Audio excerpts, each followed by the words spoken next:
அனைவருக்கும் வணக்கம் நண்பர்களே.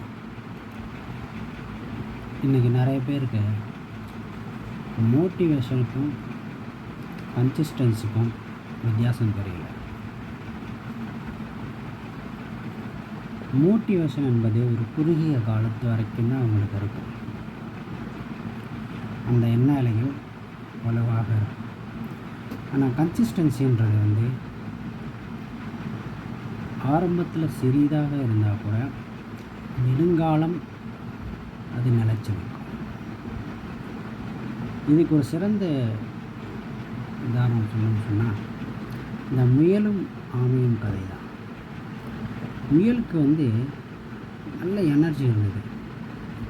இப்போ என்ன பண்ணுதுன்னு சொன்னால் அந்த எனர்ஜியில் ஸ்பீடாக போயிட்டு நமக்கு தான் டைம் இருக்குன்னு சொல்லி லேக் ஆகிடுச்சு, படுத்து தூங்கிடுச்சு. ஆனால் ஆமை பொறுமையாக தான் வந்தார். கன்சிஸ்டன்ஸாக ஒரு படியாக நம்பிக்கையோடு வச்சு ஜெயிச்சு விட்டார். இந்த மோட்டிவேஷன் பண்ணுறதுல உள்ள ஒரு பிரச்சனையே தான். அந்த டைமில் ஒரு உற்சாகம் அடைஞ்சு இது பண்ணி எதையோ நம்ம அவசரப்பட்டு ஆக்டிவேட் பண்ணி விட்டோம். அது நல்லதாக முடிஞ்சிருச்சுன்னா ஓகே. அது பிரச்சனை ஆகிடுச்சுன்னா அது உங்களுக்கும் ஒரு லைஃப் லாங் பிரச்சனையாக ஆகிடும். கூட இருக்கிறவங்களுக்கும் அதனுடைய பாதிப்பை ஏற்படுத்தும்.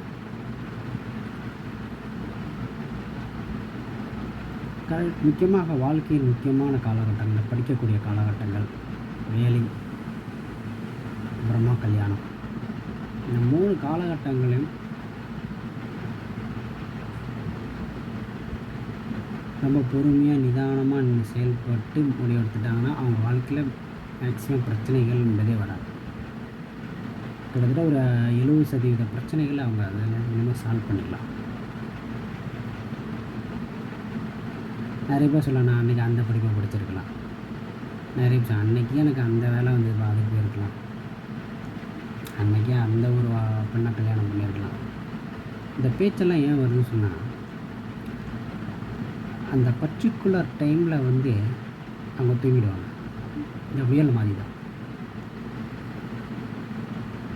இந்த படிப்பு நமக்கு சரியாக இருக்குமா இருக்காதா, மனசுக்கு பிடிச்சி படிக்கிறோமா, இல்லை கூட யாரோ ஊக்கப்படுத்தினாங்க. நிறைய பேர் சொன்னாங்க, நான் இன்ஜினியரிங் தான் படித்தேன்னு தெரிலமா. ஒரு டிவி ஷோவில் ஒருத்தர் சொல்கிறார், இன்ஜினியரிங் நான் பிடிக்காம தான் படித்தேன், எனக்கு அது செட் ஆகாத சொல்லி எனக்கு பின்னாடி தான் தெரியுது. இந்த மாதிரி சொல்கிறவங்களுக்கு ஒரு சப்போர்ட் இருக்குது, ஒரு ஃபினான்ஷியல் சப்போர்ட்டு, ஒரு ஃபேமிலி சப்போர்ட் இருக்குன்னா ஓகே. அதுக்கப்புறம் அவங்க அதுலேருந்து மீண்டு விடுவதற்கு உதவிகள் கிடைக்கும். அது எதுவுமே இல்லாமல் இருக்கிற பேக்ரவுண்ட் இல்லாதவங்க இந்த மாதிரி தப்பு நடந்துச்சுன்னா அவங்க அவ்வளோதான், அதோட ட்ராப். அவங்க லைஃப்பில் மீண்டு எழுதுறது என்பதே ரொம்ப கடினமாகிடும்.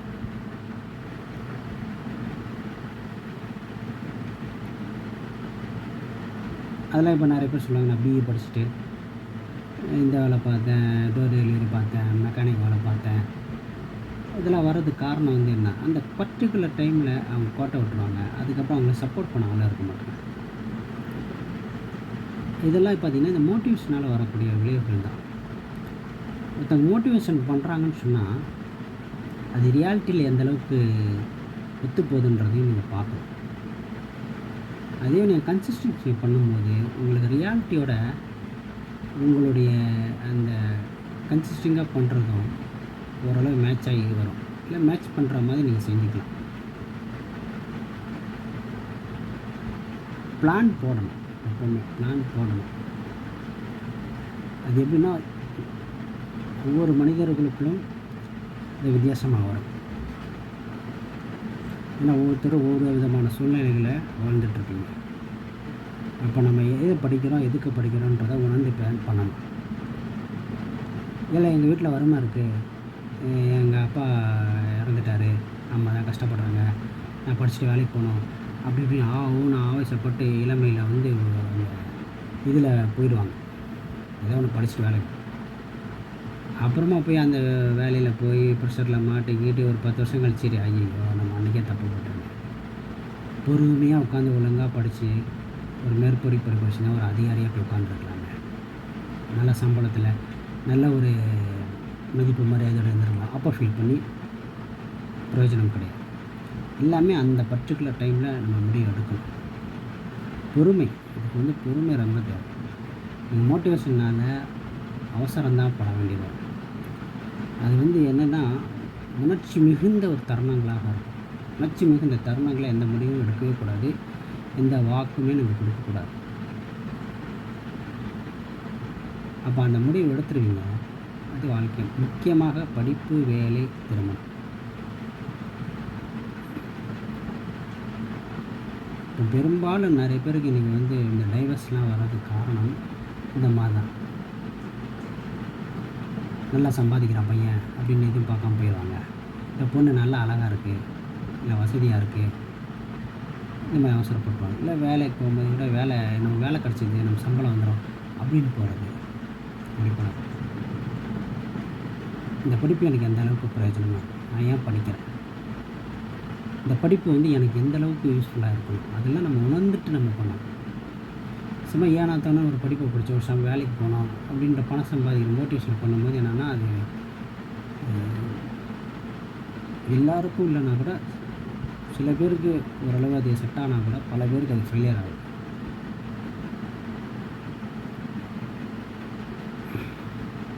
விதிவிலக்குகள் நிறையா இருக்குது. நிறைய பேர் பார்த்திங்கன்னா ஒரு சுமாராக தான் படிச்சிருப்பாங்க, ப்ராப்பராக எஜுகேஷன் கம்ப்ளீட் பண்ண மாட்டேங்கிறாங்க, கம்ப்ளீட் பண்ணாமல் இருப்பாங்க. ஆனால் நல்லபடியாக அவங்க லைஃப்பில் செட்டில் ஆவாங்க. அதுக்கு வந்து அமைப்புகள் அவர்களுடைய தலையெழுத்து நல்லாயிருக்கும். அது வந்து எல்லாருக்கும் இருக்கணும் சாத்தியம் கிடையாது. அதனால் இதுதான் பேசிக், இதுதான் ஃபவுண்டேஷன். ஸோ என்றைக்குமே வந்து பில்டிங்கில் வந்து ஃபவுண்டேஷனை எப்போவுமே ஸ்ட்ராங்காக போட்டு தான் ஆகும். அங்கே போடுறது தான் நல்லது. அதுக்கப்புறம் வரதில் எக்ஸ்ட்ரா ஃபிட்டிங்ஸ் எல்லாமே. ஸோ படிப்பை தேர்ந்தெடுக்கும் போதே கரெக்டாக தேர்ந்துட்டால், சப்போஸ் அதில் தவறு இருந்தாலும் அப்போவே நம்ம திருத்திக்கணும், கொஞ்சம் காலங்கள் வெயிட் பண்ணிவிட்டு. அதேமாதிரி வேலைக்கு போகும்போதும் ஒரு ஐடியாவோடு இருக்கணும். சப்போஸ் அந்த வேலை தப்பானா திருத்திக்கிட்டு போகணும். அதேமாதிரி கல்யாணத்துலேயும் ஓரளவு 100% எங்கேயுமே மேட்ச் ஆகி எதுவுமே இதாகாது. பட் இருந்தாலும் அட்லீஸ்ட் ஒரு 70% அபவ் 60% வந்தாலே போதும். ஏன்னா இன்றைக்கி வந்து நீங்கள் 100% மேட்ச் ஆகி எந்த விஷயத்தையுமே நீங்கள் பண்ணவே முடியாது. அதனால் 60% அது பொருந்துடும். அதே மாதிரி என்ன வேணுன்றதில் ரொம்ப தெளிவாக இருக்கணும். அதான் வந்து பிளான் இல்லாட்டி கோல். இந்த கோல் இல்லாதவங்க வாழ்க்கையில் தான் அதிகமாக பிரச்சனையே வரும். அவங்க கன்சிஸ்டன்ஸாக இருக்க மாட்டாங்க. அவங்களுக்கு வந்து எப்படின்னா ஒரு அவசரம் இருக்கும், ஒரு அறியாமை இருக்கும், இல்லாட்டி ஒரு ஈகோ இருக்கும். இந்த மாதிரி இருக்கிறனால தான் அவங்க தான் நிறைய பிரச்சனைகளை மாட்டுவாங்க. ஆனால் அவங்க அடுத்தவங்க மேலே கம்ப்ளைண்ட் பண்ணிக்கிட்டே இருப்பாங்க. ஸோ மோட்டிவேஷனை விட கன்சிஸ்டன்சி தான் ரொம்ப ரொம்ப முக்கியம். உங்களுக்கு நிறைய தெரியலனா கூட பரவாயில்ல, ஒரு கோலை வச்சு அந்த கோலுக்காக நீங்கள் ஒரு அடி எடுத்துக்கலாம். அது காலப்போக்கில் உங்களுக்கு நிறைய விஷயங்கள் கற்றுக் கொடுத்துரும்.